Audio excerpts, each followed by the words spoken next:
ఈ లోకములో నీకు ఎంతోమంది విరోధులు ఉండవచ్చును, ఈ లోకములో నీకెన్నో శ్రమలు ఉండవచ్చును, శత్రువులు ఉండవచ్చును. కానీ ఎవరు లోకమును జయించగలరు అంటే నమ్మువాడు తప్ప మరి ఎవడు లోకమును జయించగలడు?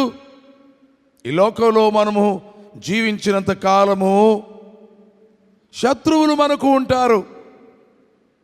మనం పాడుకునేటట్టు ఒక పాటలో కూడా శత్రువులు గెలవగలరా, మనలను నేడు శత్రువులు గెలవగలరా?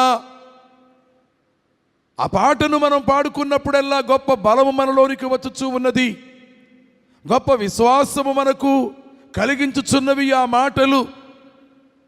దేవుని వాక్యమును వినుచున్నప్పుడు వినుట వలన విశ్వాసము కలుగును అని చెప్పబడినటువంటి మాటను అనుసరించి దేవుని వాక్యం వింటుంటే విశ్వాసము కలుగుతుంది.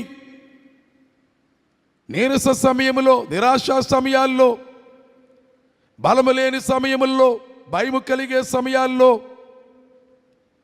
దేవుని వాక్యాన్ని చదువుతూ ఉంటే విశ్వాసము కలుగుతుంది. కనుక యేసు ప్రభు కూడా చెప్పిన మాట అదే. తన శిష్యులైన వారితో ఆయన చెబుతున్నాడు, మీ హృదయములను కలవరపడనీయకండి, నా తండ్రి యందు విశ్వాసముంచుచున్నారు, నా యందును విశ్వాసముంచుడి అని యోహాను సువార్త 14వ అధ్యాయములో ఆయన మాట్లాడి ఉన్నాడు. ఎన్నో వచనములు విశ్వాసమును గూర్చి దేవుని వాక్య గ్రంథమందు ఉన్నది.